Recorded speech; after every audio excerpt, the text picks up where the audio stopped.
Look at this black guy pretending he belongs with decent people. Sergeant Travis Cole sneered as he slammed both hands onto the hood of the dusty gray sedan with a deafening bang. Before the man could react, Cole yanked the worn leather briefcase from his grip and flung it across the concrete. Thick legal files exploded across the gas station, their pages fluttering through puddles while Officer Dylan Ross laughed and kicked the case toward the fuel pumps. You can polish your shoes, carry fancy papers, even memorize big words, Cole mocked, shoving the black man's chest hard enough to make him stumble. But you'll never fool anyone into thinking you're important. Officer Kevin Hartley grabbed the man's collar while Mason Burke twisted his arms behind his back. Click. The steel handcuffs snapped shut. Burke smirked at the growing crowd. Take a good look, everyone. This is what happens when a black man forgets his place and starts acting like he's above the law. Several customers instinctively raised their phones. Cole pointed at them with a furious glare. Keep recording if you want. By tomorrow, nobody will remember this loser anyway. The black man slowly lifted his head. There was no anger in his eyes, only a quiet disappointment that made the officers laugh even harder. He spoke softly. The truth has a way of arriving without sirens. When it does, every second of today will follow you for the rest of your lives. None of the four rogue officers realized they had just handcuffed a federal judge whose sudden disappearance would trigger an emergency federal response within the hour. Before we reveal how this shocking act of humiliation turns into an unforgettable story of justice, tell us where you're watching from and your local time in the comments. If you believe dignity should never depend on appearance, subscribe and stay. Until the very end, you won't want to miss what happens next. Hey everyone, I've discovered that getting lost can be a beautiful thing when it leads you toward an unexpected connection. 24 hours earlier, before steel handcuffs clicked around his wrists and strangers watched his dignity dragged across a gas station parking lot, Judge Elijah Brooks had started the morning the same way he had begun countless others, with silence. The first rays of sunlight slipped through the curtains of his modest Atlanta townhouse as he buttoned a plain blue work shirt instead of the expensive tailored suits people expected a federal judge to wear. He left his judicial robe hanging inside a cedar wardrobe, beside framed photographs from years spent serving justice in federal court. Today, none of those symbols mattered. On the kitchen table rested a thick manila envelope stamped only with a handwritten note. Final Field Review. Inside were confidential files detailing months of complaints against the Broward County Sheriff's Department. Anonymous citizens described illegal traffic stops, fabricated reports, excessive force, and suspicious cash seizures that always seemed to disappear before reaching evidence lockers. One name appeared more often than any other: Sergeant Travis Cole. Elijah slowly closed the folder. He had spent decades believing justice worked best when facts spoke louder than assumptions. That was why he insisted on making this final trip alone. No government SUV, no security detail, no flashing lights, just an aging gray sedan registered through a federal administrative program that revealed nothing about its passenger. If corruption existed, he wanted to see it without the protection of his title. The drive south toward Broward County was peaceful. Fields stretched beyond the highway, while old country songs drifted softly from the radio. Elijah barely noticed them. His thoughts remained fixed on the testimonies he had read before sunrise. A widow claimed deputies had taken nearly $4,000 she was carrying to pay for her husband's funeral. A college student alleged officers planted evidence after stopping him for a broken taillight. A retired mechanic described being beaten because he questioned an illegal search. Every complaint had been dismissed for lack of evidence. That phrase lingered in Elijah's mind. Sometimes evidence did not disappear. Sometimes people simply refused to look.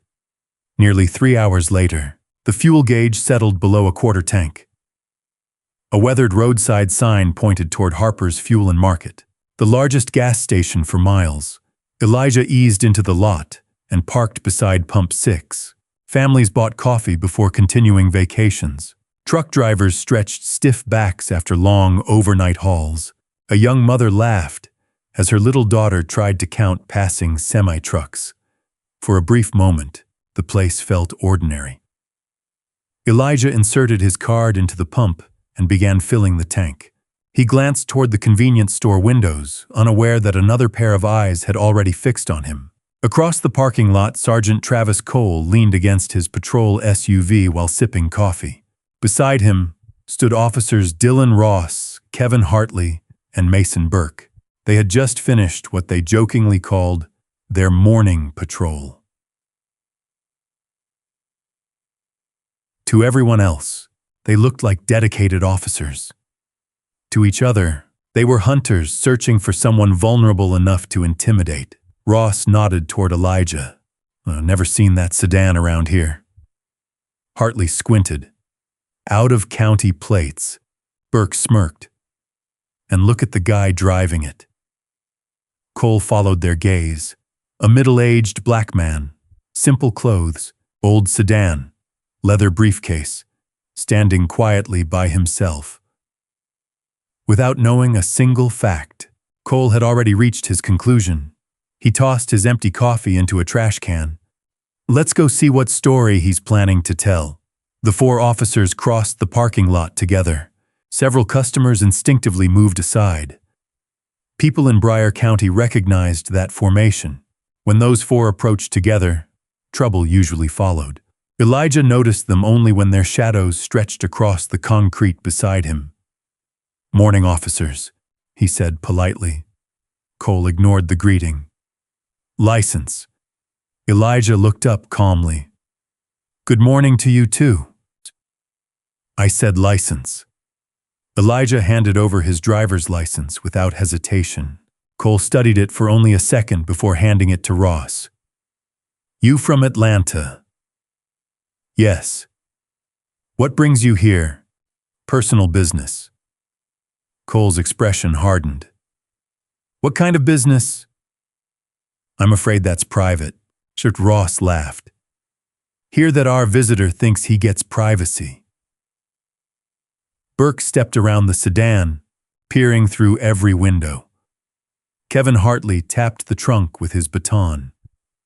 "You carrying cash?" "No." "Firearms?" "No." "Drugs?" "No." Cole folded his arms. "Mind if we search the vehicle?" Elijah answered with the same measured tone. "Unless you have legal grounds, I do not consent to a search." Silence settled over the fuel island. The surrounding customers slowly stopped pretending not to watch. Cole's jaw tightened. "That's funny." "What is? See, innocent people usually cooperate." Elijah met his eyes. "Innocent people also have constitutional rights." For the first time, Cole's smile disappeared. "You some kind of lawyer?" "No." Ross laughed loudly. "Then don't start quoting the Constitution." A truck driver standing nearby quietly shook his head. The exchange was escalating much faster than it should have. Cole took one slow step closer until only inches separated them. "I've got a black man from out of town refusing to answer questions, refusing consent, carrying confidential-looking files, and acting like he knows more than my officers." He leaned closer. "Why, that gives me plenty of reasons to keep asking." Elijah remained composed. "You have every right to ask." He paused. "But I also have every right not to surrender my constitutional protections." Those words landed like gasoline on an open flame. Burke circled behind Elijah. Ross rested a hand on his holster. Hartley exchanged a grin with Cole. Without warning, Cole grabbed Elijah's shoulder. "So you're starting to look like someone who's hiding something." Nearby conversations stopped. The little girl who had been counting trucks clutched her mother's hand.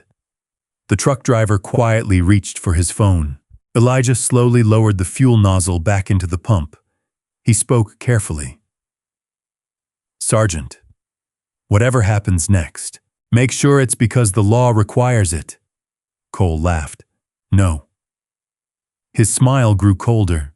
It'll happen because I said so.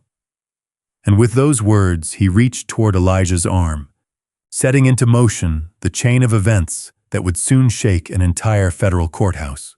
Sergeant Travis Cole's hand clamped around Elijah Brooks's upper arm with unnecessary force. You've got two choices, Cole said coldly. Cooperate, or make this the worst day of your life. Elijah looked down at the hand gripping him before calmly meeting the officer's eyes again. I've already been cooperating. No, Cole replied with a mocking grin. You've been acting like you're smarter than us. Without another word, he shoved Elijah away from the fuel pump.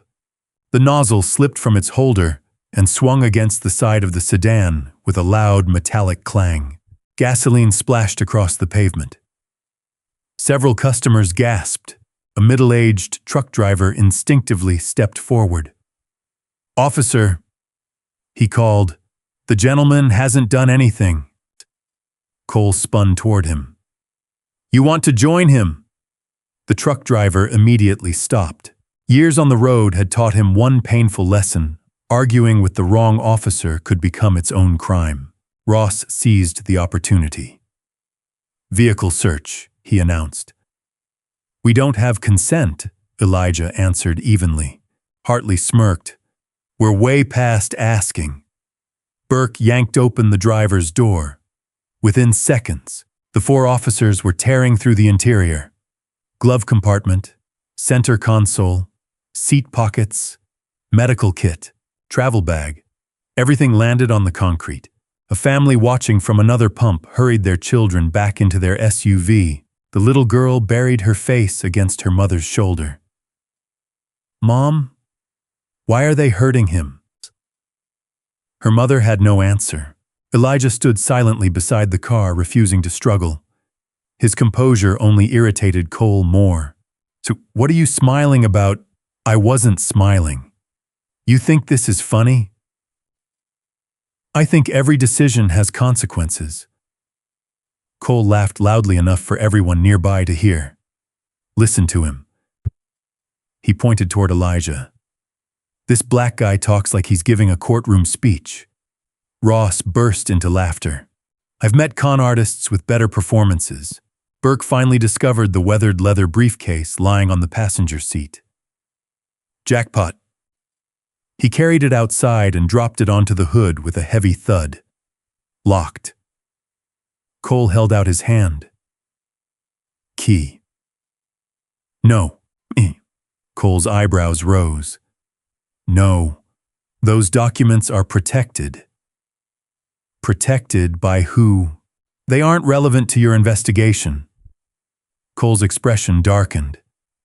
They're relevant because I say they are. When Elijah made no movement toward the briefcase, Cole suddenly grabbed it with both hands and hurled it onto the asphalt. The lock exploded open. Dozens of neatly organized files scattered across the parking lot.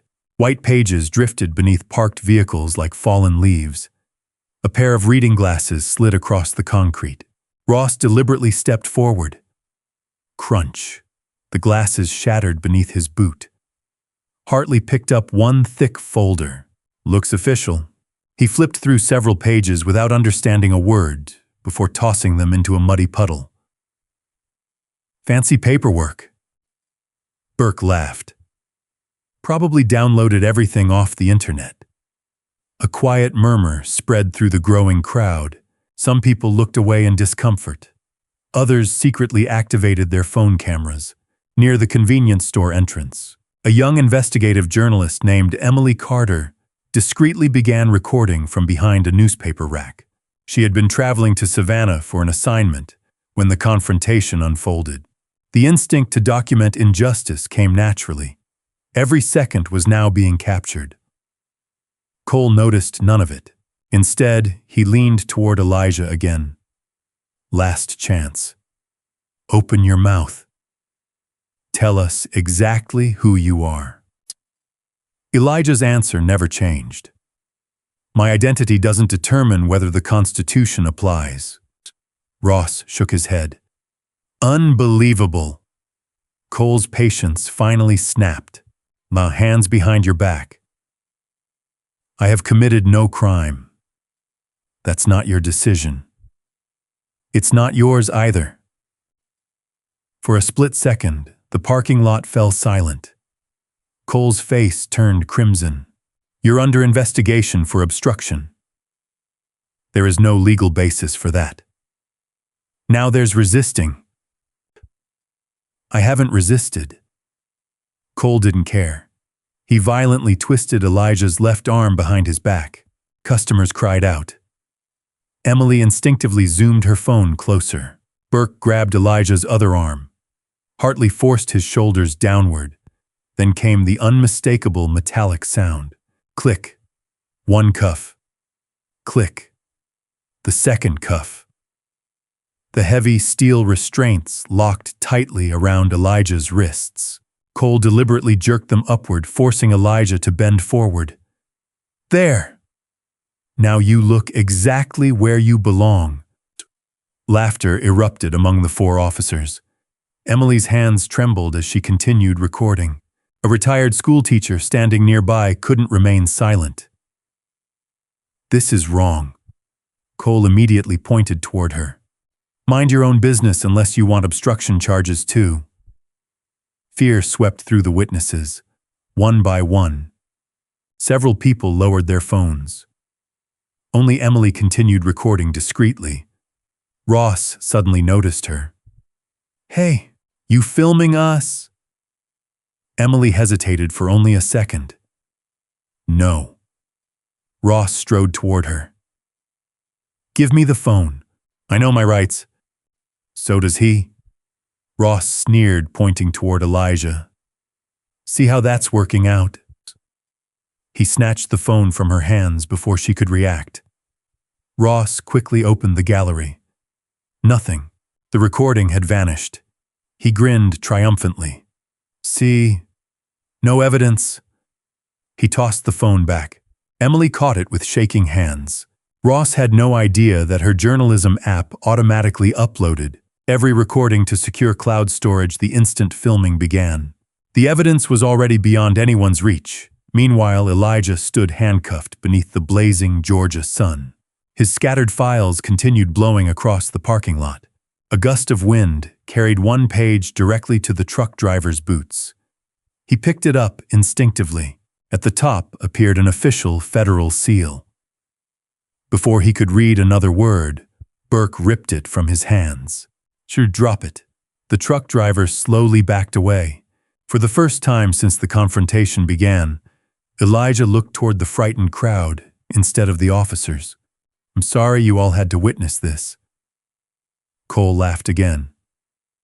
Still acting like some respectable gentleman, he tightened his grip on Elijah's arm. Let's take our suspect downtown. As the patrol SUVs prepared to leave the gas station, none of the four rogue officers realized that hundreds of miles away in Atlanta, a secure federal operations center had just failed to reach Judge Elijah Brooks for the third consecutive time. Inside the silent communications room, an experienced FBI supervisor stared at the flashing alert on his monitor. The message contained only 6 words. Federal judge unaccounted for. Initiate location protocol. The rear door of Sergeant Travis Cole's patrol SUV slammed shut with a heavy thud. Judge Elijah Brooks sat quietly inside, his wrists restrained behind his back by steel handcuffs that had already begun leaving deep red marks across his skin. Through the tinted window, he watched Harper's Fuel and Market slowly disappear behind them. Scattered papers still danced across the parking lot. Broken reading glasses remained crushed beneath the tire tracks. And standing beside Pump 6, Emily Carter silently memorized the patrol car number as it disappeared onto the highway. Inside the SUV, none of the officers spoke for several miles. Only country music drifted softly through the radio. Finally, Ross broke the silence. So, when do you think our genius here admits what he's hiding? Cole glanced into the rearview mirror. He'll talk, Elijah calmly answered. I've answered every lawful question you've asked. Hartley laughed from the passenger seat. Still sounds like a lawyer. No. Elijah replied. I simply respect the law. Cole smirked. You'll respect my authority before this day is over. 20 minutes later, the convoy rolled into Bryan County Sheriff's Department. The aging brick building looked ordinary from the outside, but Elijah immediately noticed something unusual. 2 security cameras near the rear entrance had been deliberately turned away from the parking lot. One camera above the evidence room blinked with an error light. Details most visitors ignored immediately caught his attention. The patrol SUV stopped. Burke opened the rear door. Move! Elijah stepped out without resistance. Several deputies looked up from their desks as the 4 officers escorted him through the front entrance. Whispers immediately followed. Who's that? No idea. What did he do? Cole answered loudly enough for everyone to hear. Suspicious individual, refused identification, possible fraud. The words spread through the station in seconds. Elijah said nothing. Every accusation sounded more fabricated than the last. Inside processing room 2, Hartley pushed a fingerprint scanner across the desk. Hands. Elijah remained standing. Am I under formal arrest? Cole leaned against the wall. You are being detained. For what offense? We're figuring that out. Elijah looked directly at him. The Constitution doesn't permit fishing expeditions. Ross rolled his eyes. There he goes again. Cole suddenly slammed both palms onto the metal table. You think you're smarter than everybody here. I think the law applies equally. The room became silent. Cole slowly leaned forward. Not in my county. He pointed toward the fingerprint scanner. Print him. Elijah did not resist as Hartley scanned each finger. The machine completed its search. 5 seconds passed. 10. Then the monitor displayed an unexpected message. No match available. Hartley frowned. That's strange. Ross shrugged. Old system. Cole wasn't interested. Run him manually later.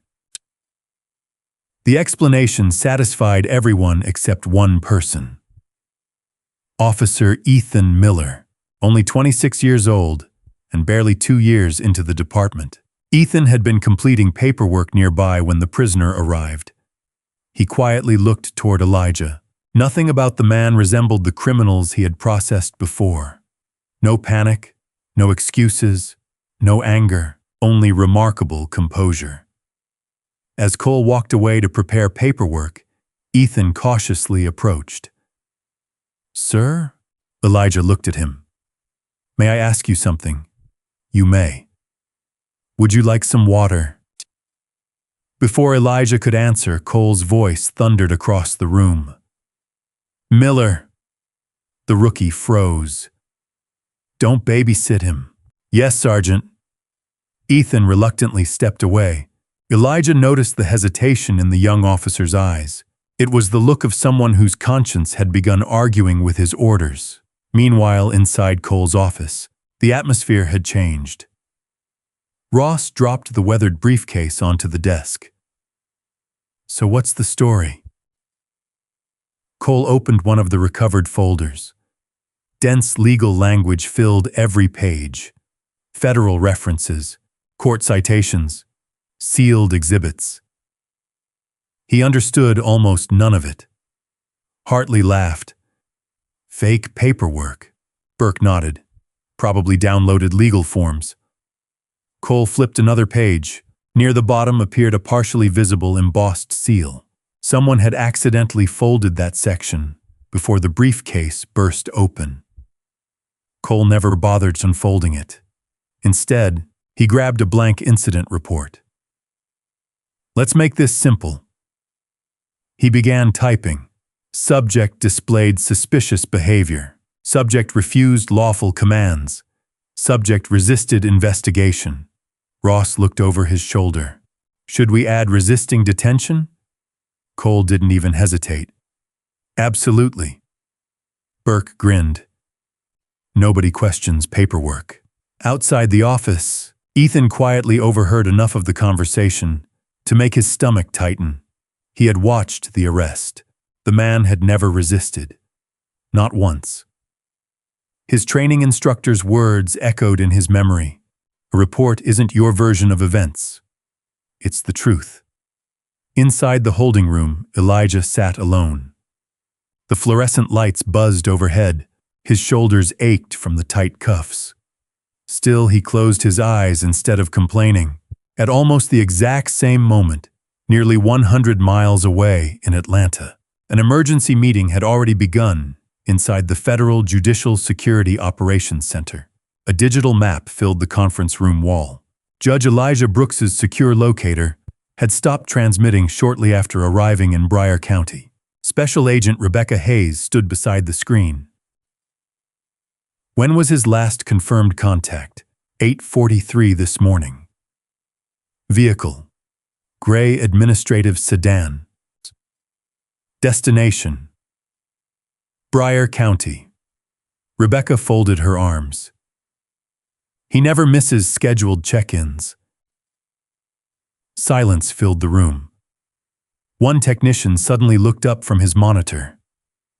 "Ma'am, what is it?" The vehicle's GPS stopped transmitting near Harper's Fuel and Market. Rebecca's expression hardened.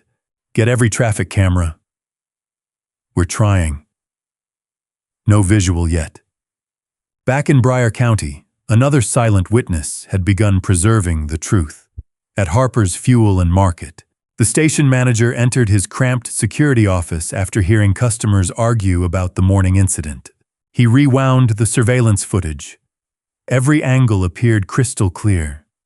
Cole's shove, the illegal search, the briefcase thrown onto the pavement, the handcuffs, the humiliation. The manager quietly inserted a backup drive into the recording system. Without telling anyone, he created a complete duplicate of every camera angle before the files could ever be requested or disappear. Across town, Emily Carter finally reopened the journalism app on her phone. Her hands trembled. The upload icon flashed green. Cloud backup complete. Every second of the confrontation had survived. Neither Sergeant Cole nor his three partners had managed to destroy a single frame. Back inside the sheriff's department, Cole proudly signed the completed incident report and tossed it into the case file. He smiled with complete confidence. There. Now everything says exactly what happened. He had no idea that outside his office, inside a gas station, and deep within a secure federal operations center, three separate pieces of evidence were already moving toward one another like the final gears of an unstoppable machine. The atmosphere inside Broward County Sheriff's Department felt strangely calm. Only Elijah Brooks knew that calm rarely lasted when truth had already begun moving. He remained seated alone inside the holding room, his wrists finally freed from the handcuffs, but still bearing deep red marks. His leather briefcase rested on a nearby shelf, its contents hastily shoved back inside by officers who had never bothered, reading what they had scattered across a gas station parking lot. Outside, Sergeant Travis Cole leaned comfortably against the booking counter, laughing with Ross Hartley, and Burke, as though the morning had been nothing more than another successful stop. "You see his face?" Ross chuckled. "So thought quoting the Constitution would scare us." Burke laughed. "Probably another fake legal expert." Cole sipped his coffee. "They always think they're special until they walk through those doors." The four men erupted into laughter. Across the room, Officer Ethan Miller silently lowered his eyes. The laughter didn't sound like confidence anymore. It sounded reckless. His attention shifted toward the incident report lying on Cole's desk. One sentence immediately caught his attention. Subject became physically resistant during lawful detention. Ethan frowned. That never happened. He had watched every second. Elijah had remained calm from beginning to end. Before Ethan could think further, the station telephone rang sharply. The dispatcher answered. It's Broward County Sheriff's Department. A pause. Then her expression changed. One moment. She covered the receiver. Sergeant Cole. It's someone from the Federal Protective Service asking about a gray administrative sedan. Cole barely looked up. Tell them we've got dozens of gray sedans driving through here. They're asking if we've had contact with the driver. Cole walked over and took the receiver himself. This is Sergeant Travis Cole. A calm voice answered. We're attempting to locate the registered operator of a gray, administrative vehicle last tracked near Harper's Fuel and Market. Cole glanced toward the holding cells before answering. No, sir. We haven't encountered anyone matching that description. If anything changes, notify us immediately. Of course. Cole hung up without hesitation. Ross grinned. Problem. Cole shrugged. Some federal office looking for a missing bureaucrat. Nobody noticed Ethan standing only a few feet away. His heartbeat quickened. Cole had just lied to a federal agency. Inside the holding room, Elijah quietly heard the conversation through the partially open hallway door. His expression never changed. He simply closed his eyes again. Meanwhile, nearly 90 miles away, Special Agent Rebecca Hayes stood before a wall-sized digital map inside the Federal Judicial Security Operations Center. Still nothing. A communications analyst shook his head. No contact from Judge Brooks. Rebecca stared at the blinking marker showing the last GPS signal. Expand the search radius. Another analyst interrupted. Ma'am, we've received confirmation from Federal Protective Service. Rebecca turned. What confirmation? They contacted Broward County Sheriff's Department. And they were told no contact had been made. Silence filled the operations room. Rebecca slowly folded her arms. I don't believe that. She looked toward another technician. Pull every available traffic camera between Atlanta and Broward County. We're already processing them. No gaps. None. Back at Harper's Fuel and Market, Emily Carter sat inside her parked hatchback with a laptop balanced across the steering wheel. She replayed the video again. Every frame made her angrier. Cole's insults, the illegal search, the shattered glasses, the unnecessary force. She enlarged one frame. The image froze on Elijah's face. There was something strangely familiar about him. Not because she knew his name, but because she had seen that same calm expression somewhere before. She couldn't remember where. Her phone suddenly rang. It was her editor. Emily, where are you? You won't believe what I just recorded. Send everything. I already backed it up. Good. What happened? Emily took a slow breath. I think I just witnessed a civil rights violation. Her editor became serious immediately. Don't publish anything yet. Why not? I've got a feeling this story is bigger than either of us realizes. Across town, Harper's Fuel manager Samuel Ortiz quietly locked the backup drive containing every surveillance angle inside his office safe. Years earlier, he had testified in a robbery case after crucial footage mysteriously disappeared from police evidence. He had promised himself that would never happen again.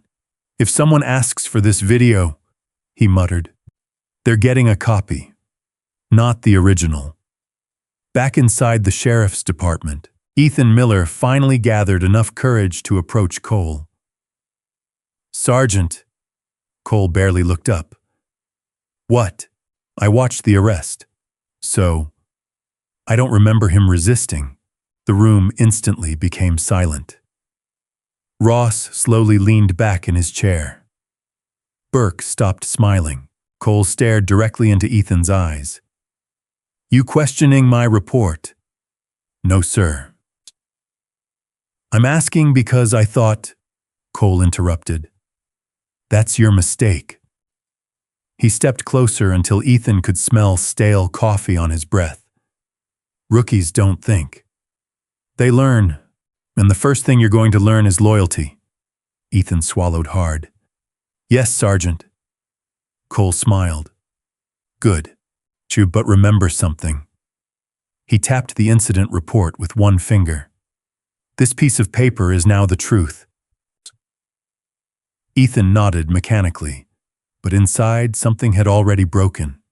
For the first time since earning his badge, he wondered whether wearing the uniform meant protecting the law or protecting the men standing beside him.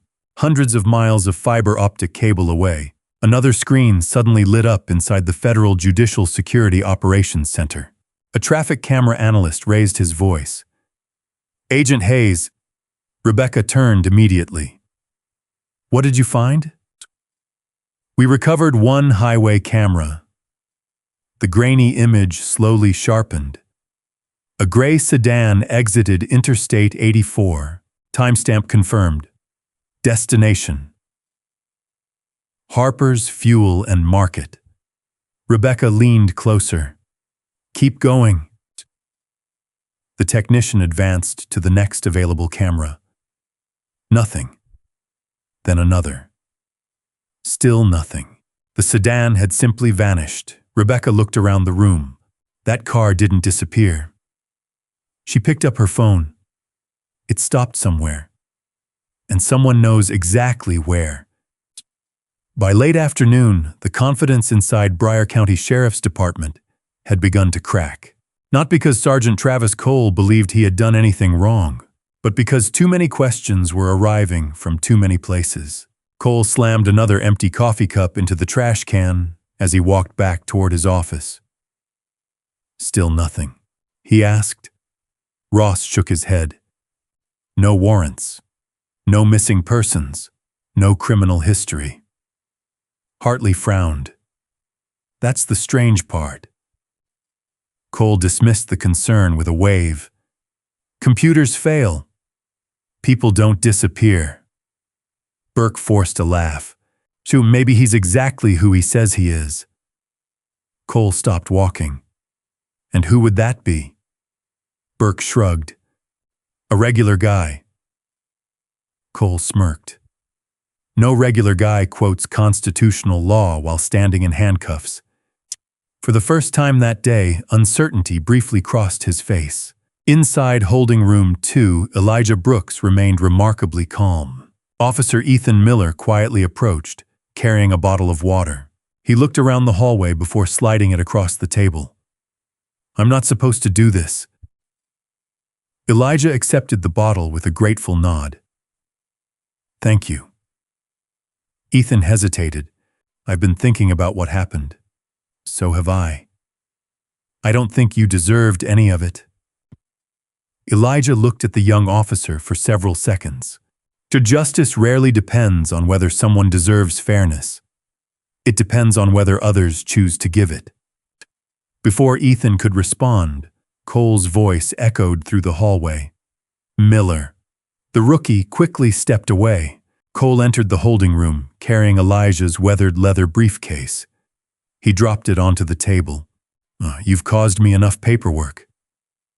He opened the case again this time, searching more carefully. Page after page contained legal arguments, sealed memoranda, judicial correspondence, and federal references. Most meant nothing to him. Then something caught his eye. A dark blue leather credential wallet tucked inside a side compartment. Cole pulled it out. Ross and Hartley leaned closer. What is it?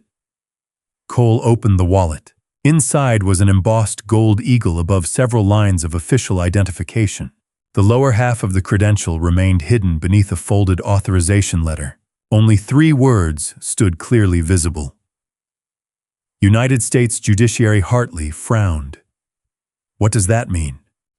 Burke shrugged. Maybe court staff. Cole snorted. Everybody buys fake credentials online now. Without unfolding the document beneath it, he snapped the wallet shut and tossed it carelessly back into the briefcase. Another cheap prop. Elijah watched silently. He never attempted to explain, never reached for the credential, never spoke his title. His restraint only deepened the mystery. Across the state, inside the Federal Judicial Security Operations Center, Special Agent Rebecca Hayes stood over a growing wall of digital evidence. A communications technician hurried toward her. "We've got something." "What?" "The sedan." Rebecca immediately walked over. The image came from a privately owned traffic camera located less than 2 miles from Harper's Fuel and Market. The gray sedan clearly entered the gas station. It never exited. Rebecca's expression hardened. "Freeze the frame." She studied the image. 3 patrol vehicles, 4 deputies, 1 gray sedan. No departure. She looked toward another analyst. "Contact Bryan County again."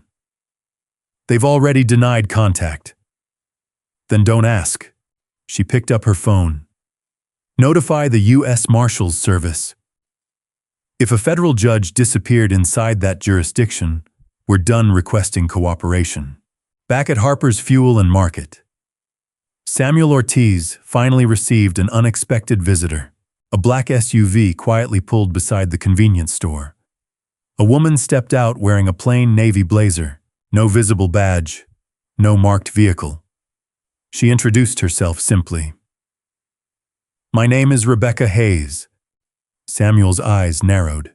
"Federal." Rebecca gave a slight nod. "I need to ask about something that happened here this morning." Samuel hesitated only briefly. "I've been expecting someone."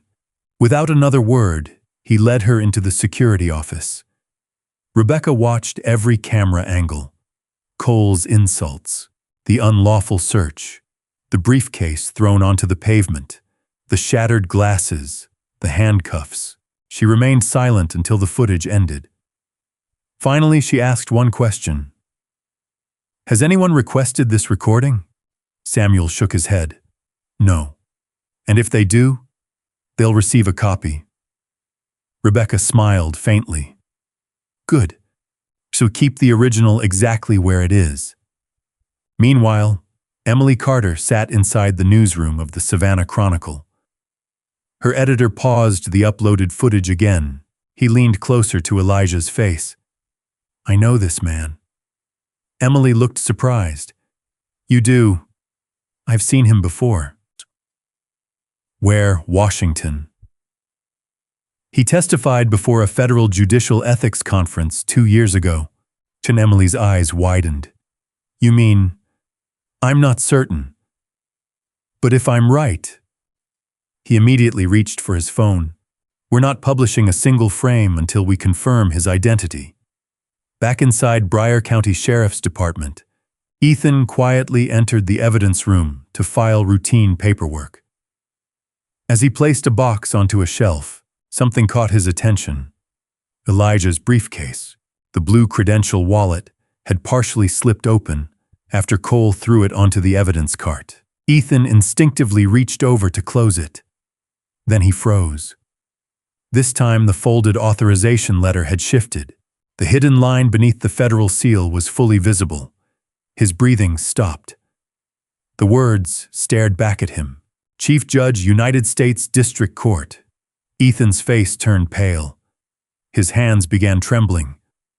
"No," he whispered. "That can't be."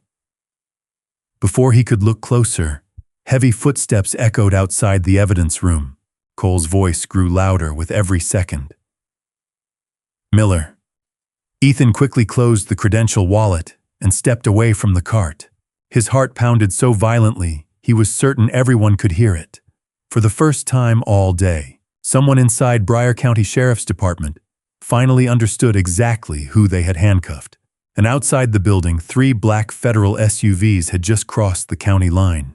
Officer Ethan Miller forced himself to breathe normally as Sergeant Travis Cole stepped into the evidence room. "You done in here?" Cole asked. Yes, Sergeant. Cole glanced toward the evidence cart without noticing the credential wallet Ethan had just closed. Good. Bring the prisoner's property to interview room 3. Yes, sir. As Cole disappeared down the hallway, Ethan remained frozen for several seconds. Chief Judge, United States District Court. The words echoed relentlessly inside his mind. There was no mistake, no misunderstanding. The quiet black man sitting in the holding room wasn't pretending to know the law. He was one of the highest-ranking federal judges in the region, and everyone in this building was walking straight into a disaster. Ornez Destilaïdus says Cole entered interview room 3 carrying a thin case file. Elijah Brooks sat alone beneath the harsh, fluorescent lights. His hands rested calmly on the steel table. Cole tossed the report in front of him. Last chance. Sign it. Elijah glanced down.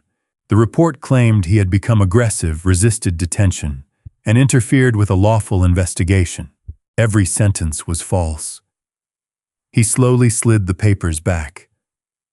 I won't sign something that never happened. Cole's smile disappeared. You really don't understand your situation. I understand it perfectly. Chichung, you've got no witnesses.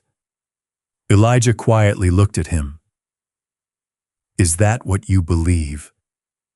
Cole leaned closer. The people at that gas station, they'll forget your face by tomorrow. The videos, we'll handle them. The paperwork. It already says you're guilty. He tapped the report with one finger. This is reality now. Elijah answered with complete calm. No. This is only your version of reality. Cole's jaw tightened. He hated that calm voice. It sounded less like fear and more like certainty. Outside the interview room, Ross hurried toward Cole. We've got another problem. Cole stepped into the hallway. What now? Ross lowered his voice. Shin Dispatch says 3 federal vehicles entered the county. Cole frowned. So, they're unmarked. Could be anybody. Burke joined them. You think this is connected? Cole shook his head immediately. Don't start imagining conspiracies. Finish the paperwork. We'll transfer him to county lockup before anyone asks more questions. Hartley nodded. If he's gone, there won't be any questions.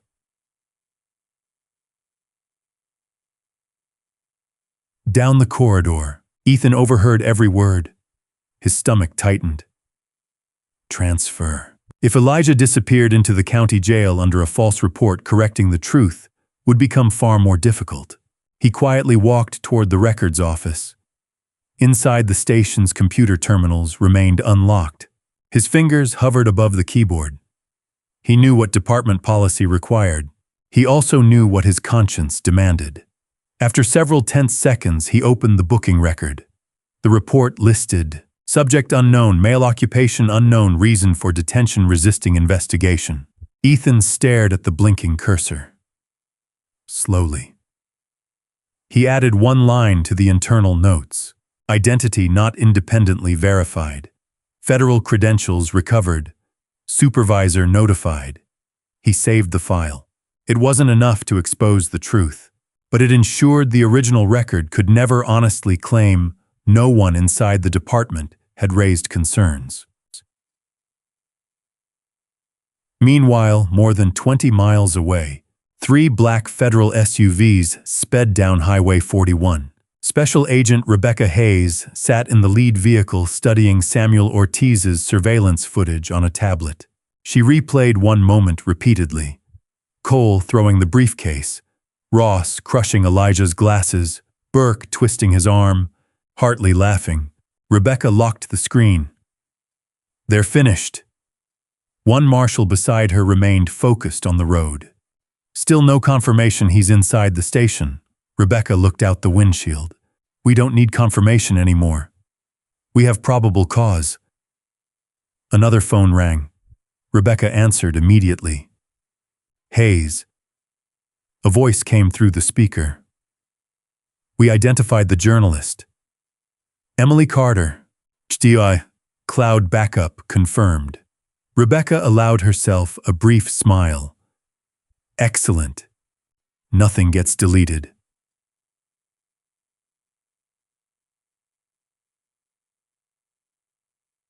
Back at the sheriff's department, Emily herself had arrived outside the building. She parked across the street beside an abandoned storefront. Camera in hand, she watched deputies walking in and out. Her editor's final instruction echoed in her mind. Don't interfere. Observe everything. She zoomed toward the entrance. At that exact moment, Ethan quietly stepped outside carrying a stack of empty evidence boxes. Their eyes met only briefly. Emily immediately noticed something unusual. The young officer looked frightened, not guilty, not angry, terrified. As Ethan returned inside, he slipped. One sheet of paper fell from the top box before he realized it. Emily instinctively picked it up after he disappeared. It was only half a page. Most of the report had been torn away, but one sentence remained visible. Subject refused to sign fabricated statement. Emily's pulse quickened. Someone inside the department was trying to leave a trail. Inside interview room 3, Cole returned with a fresh pair of handcuffs. I've changed my mind. Elijah looked up. We're moving you. Where? You'll find out. Cole locked the cuffs around Elijah's wrists again, this time even tighter than before. As he pulled Elijah toward the hallway, Ross suddenly burst through the front entrance. His face had gone completely pale. Sergeant, Cole stopped. What? Ross struggled to catch his breath.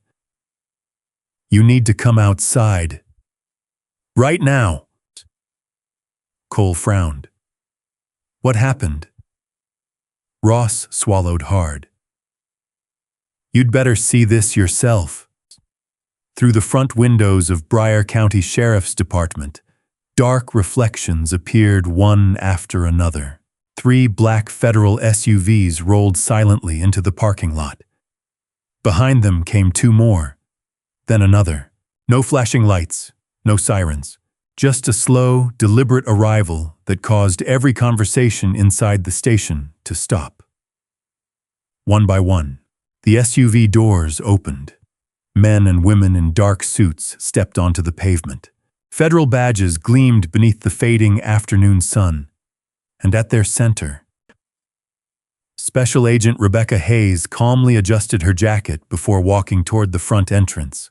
The entire Bryan County Sheriff's Department fell silent. Every deputy inside instinctively turned toward the front entrance as 5 black federal SUVs came to a stop in perfect formation outside the building. No emergency lights, no sirens, only quiet confidence. Sergeant Travis Cole frowned. What the hell is this? Officer Ross swallowed nervously. I've never seen this many federal vehicles here. Cole straightened his uniform. Relax. We haven't done anything wrong. The words sounded convincing only to himself. Across the lobby, Judge Elijah Brooks stood calmly with steel handcuffs still locked around his wrists. His expression never changed. He simply watched the front doors. Seconds later, they opened. Special Agent Rebecca Hayes entered first. Behind her walked 6 U.S. Marshals, followed by 2 federal investigators carrying evidence cases. Every badge in the room gleamed beneath the fluorescent lights. Rebecca stopped in the center of the lobby. Her eyes immediately found Elijah. For the first time all day, emotion crossed her face. Relief.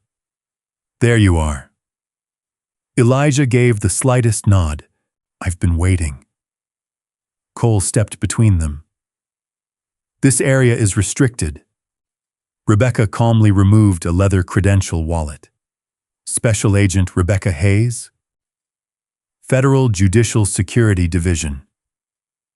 We're looking for a protected federal official. Cole folded his arms. You'll need a warrant. Rebecca looked directly into his eyes. I already have one. She handed him a document. Federal Recovery Authorization. Mandatory cooperation. Immediate access. Cole barely skimmed the first page before handing it back. Nobody here matches your description. Rebecca didn't answer immediately. Instead, she slowly looked around the room.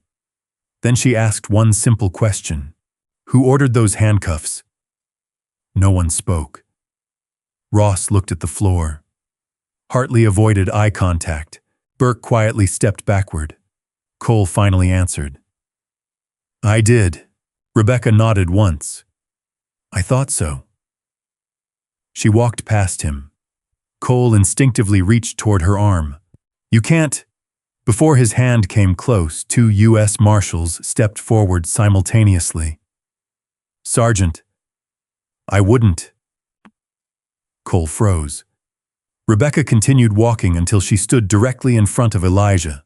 Neither of them spoke for several seconds. Finally, she smiled faintly. I'm sorry we didn't reach you sooner, Elijah answered just as quietly. You arrived exactly when you needed to. Rebecca turned toward one of the marshals. Remove those cuffs. The marshal unlocked them immediately. The metallic click echoed through the silent station. Deep red marks circled Elijah's wrists. Several deputies looked away. The injuries suddenly made everything feel real. Cole forced a laugh. So what? He's still under investigation. Rebecca slowly faced him. For what crime? He refused lawful orders. Elijah spoke for the first time since the federal team arrived. I declined an unlawful search. Cole immediately pointed toward the incident report.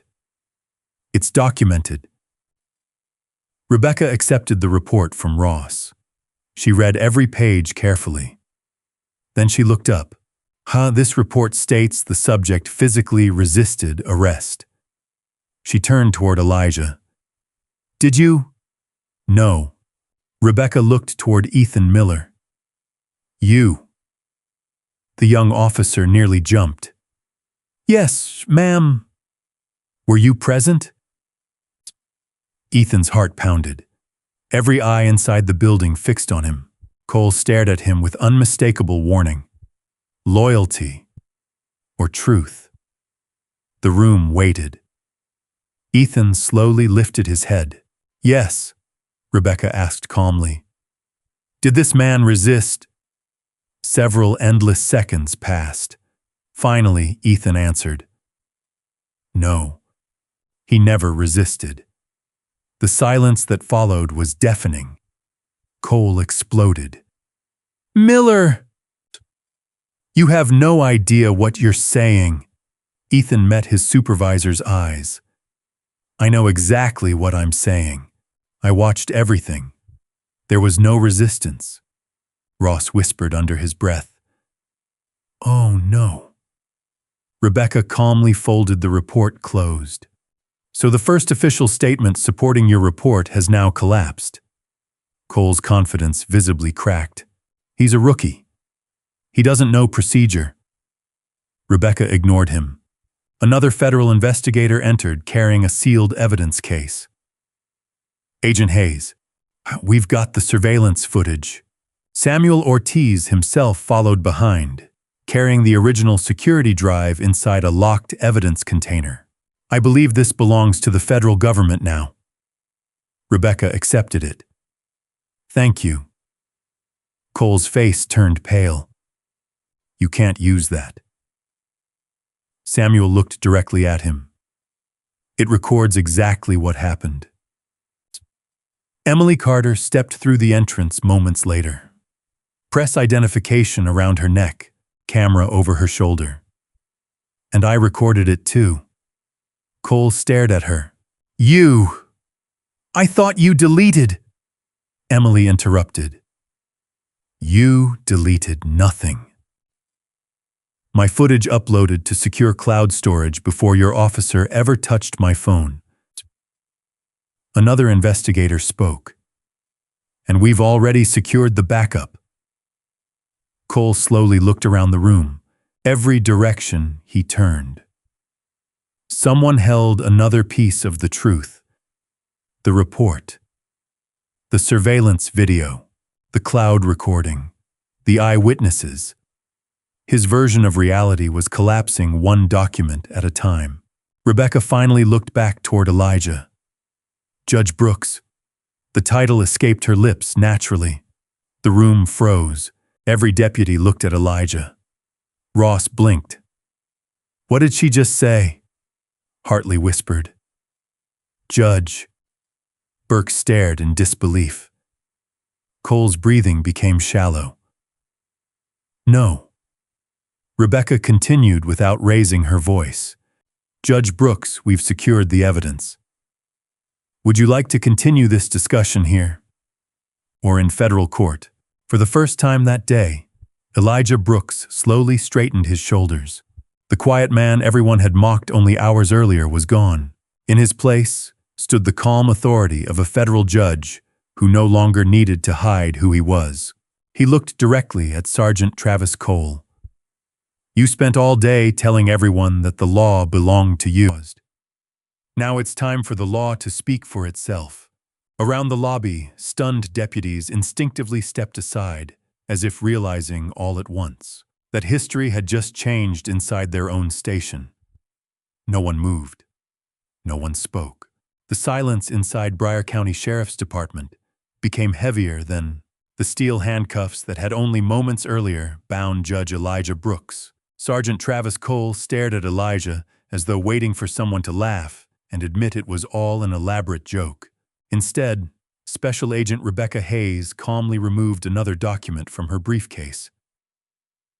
This, she said, placing it on the front desk, is Judge Elijah Brooks's federal identification, verified through the Administrative Office of the United States Courts. She laid a second folder beside it. And this is the judicial travel authorization explaining why he was traveling without an escort. Then came a third document. And this is the sealed order assigning him to review allegations of systemic misconduct involving multiple law enforcement agencies, including Broward County Sheriff's Department.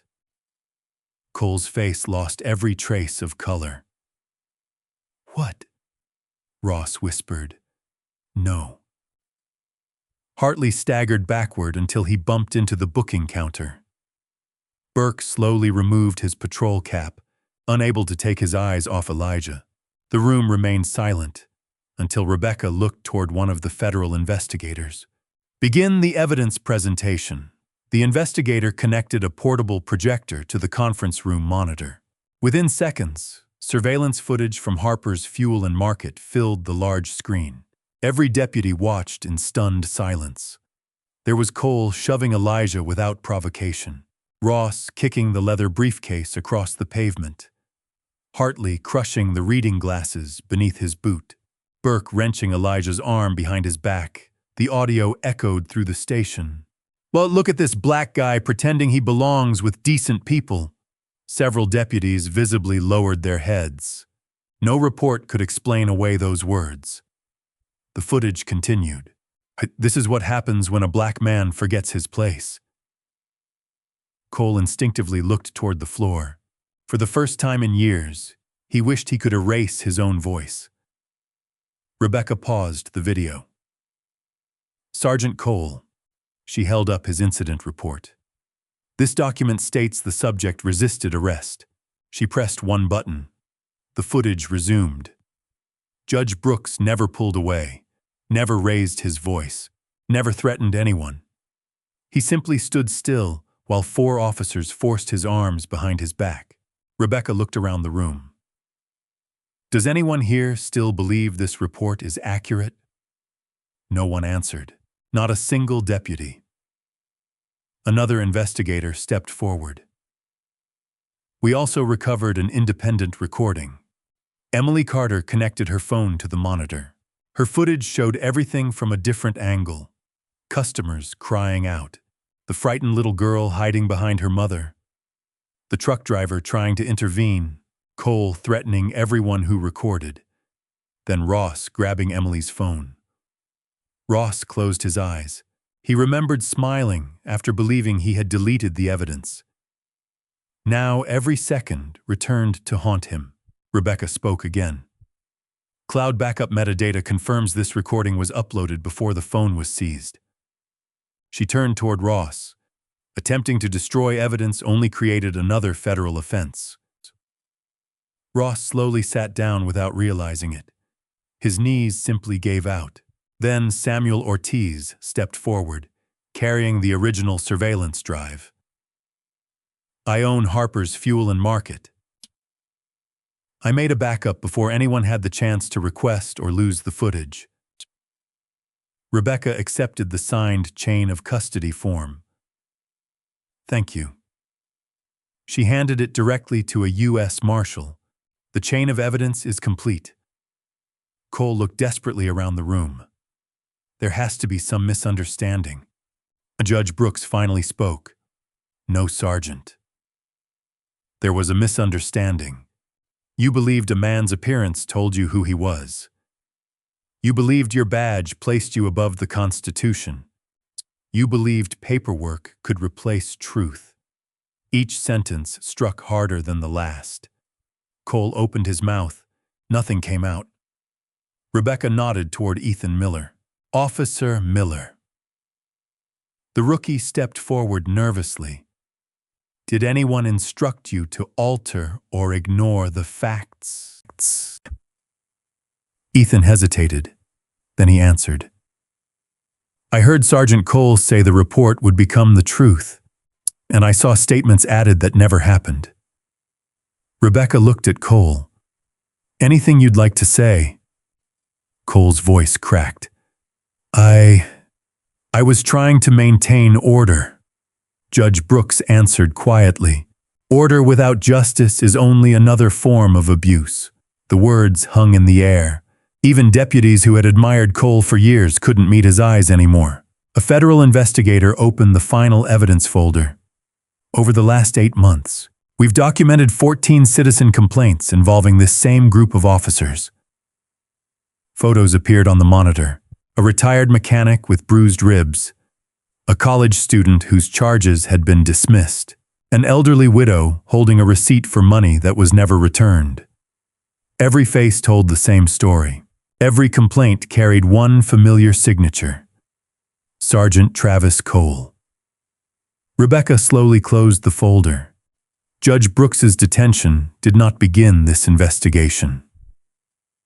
It ended your opportunity to hide from it. She turned toward the U.S. Marshals. Take their service weapons. The order echoed across the station. One by one, marshals approached. Cole's pistol was removed first. Then Ross's, Hartley's, Burke's. Each weapon was unloaded, tagged, and sealed into evidence bags. The sound of Velcro and evidence seals replacing the weight of authority felt almost symbolic. Cole stared at the empty holster on his belt. For years, it had represented power. Now it represented evidence. Rebecca took one final step toward Judge Brooks. The Department of Justice has requested an emergency federal hearing. Judge Brooks nodded once. Then let's finish what should have begun with the truth. As federal agents escorted the 4 disgraced officers toward waiting vehicles, every deputy inside Broward County Sheriff's Department instinctively stepped aside. Hours earlier, those same hallways had echoed with mocking laughter. Now they echoed only with the quiet footsteps of justice finally catching up. The federal courthouse in Atlanta had never felt so quiet. News cameras lined the courthouse steps before sunrise. Reporters from across Georgia crowded behind security barriers, waiting for the hearing that had already become national news. The headline appearing across nearly every television screen read the same. 4 deputies accused of illegally detaining federal judge during secret investigation. Inside courtroom 3, every seat was filled. Federal prosecutors, Department of Justice officials, civil rights attorneys, members of the press, citizens from Broward County. Among them sat the elderly widow, whose savings had vanished during a traffic stop, the college student, whose future had nearly been destroyed by false charges, the retired mechanic, who still walked with a limp after his encounter with Sergeant Travis Cole. For years, each of them had believed no one powerful would ever listen.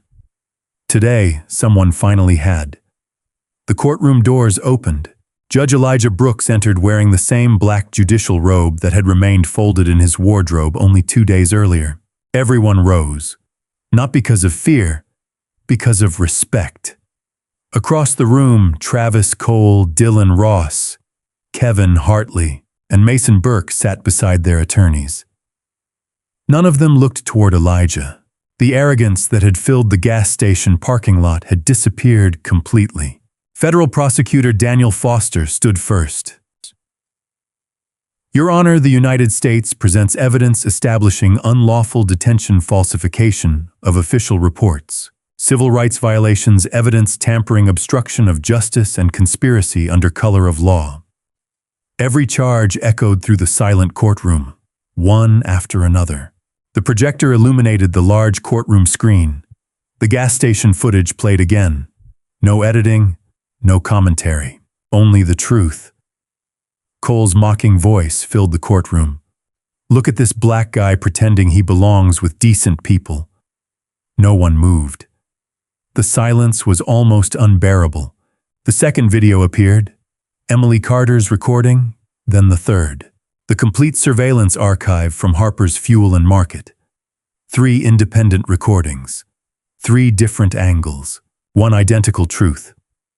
There was nowhere left to hide. Next came the written evidence. Rebecca Hayes presented GPS records proving Elijah's route. Samuel Ortiz testified about preserving the surveillance footage before anyone could interfere. Emily Carter described how Ross seized her phone, believing the evidence had been erased forever. Then Officer Ethan Miller approached the witness stand. He looked briefly toward Cole before taking the oath. Were you pressured to support the false report? The prosecutor asked. Yes. What stopped you? Ethan took a slow breath. I became a police officer to protect the law. I realized I was being asked to protect a lie instead. The courtroom remained silent. Judge Brooks watched without expression.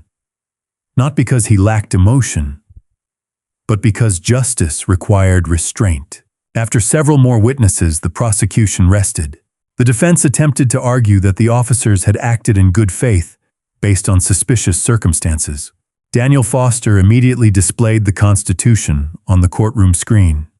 No circumstance, he said calmly, permits officers to fabricate reports, destroy evidence, threaten witnesses, or target a citizen because of race. The defense had no meaningful response. By late afternoon, the court recessed briefly.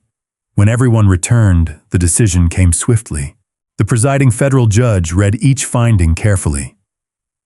On the charge of conspiracy to deprive constitutional rights, guilty. On the charge of obstruction of justice, guilty. On the charge of falsifying official reports, guilty. On the charge of evidence tampering, guilty. Each verdict struck like thunder. Cole lowered his head. Ross quietly wiped tears from his face. Hartley stared blankly ahead. Burke simply closed his eyes. The judge continued. Each defendant is remanded into federal custody pending sentencing. U.S. Marshals immediately stepped forward.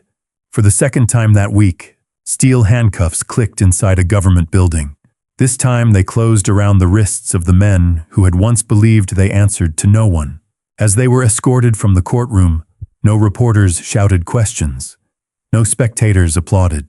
Justice did not need celebration. It simply needed to be seen. Several weeks later, the Department of Justice announced sweeping reforms across Broward County Sheriff's Department. Independent oversight became mandatory.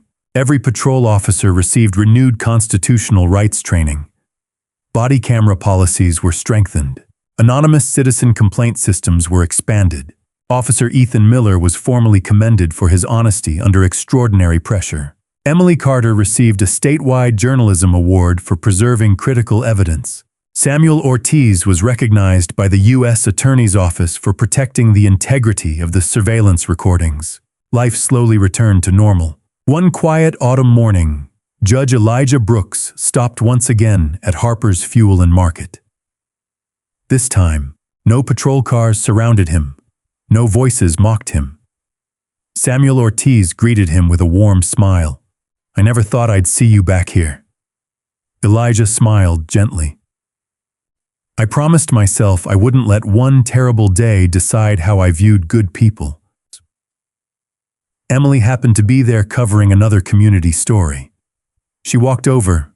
"I've always wanted to ask you something." "What is it?" "When did you decide not to tell them who you were?" Elijah looked toward the same fuel pump where the confrontation had begun. "If people respect the law only after they learn your title." "They never respected the law at all." Emily nodded quietly. "I'll remember that." As Elijah prepared to leave, he noticed the little girl from that morning months earlier standing beside her mother. She recognized him immediately. "Were you scared?" she asked innocently. Elijah smiled. "Yes." But courage isn't about never being afraid. It's about refusing to let fear decide who you become. The little girl smiled back. As the gray sedan disappeared down the highway, the morning sun reflected across its windshield, just as it had on the day everything changed. The difference was simple. That day, one man's quiet dignity exposed years of corruption.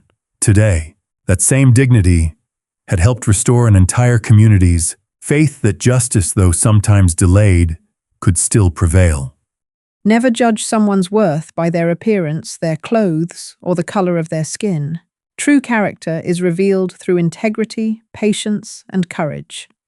Justice may not arrive instantly, but when truth is protected, it has the power to change lives forever. Share your thoughts in the comments. Tell us where you're watching from, and subscribe if you believe every person deserves dignity and equal justice.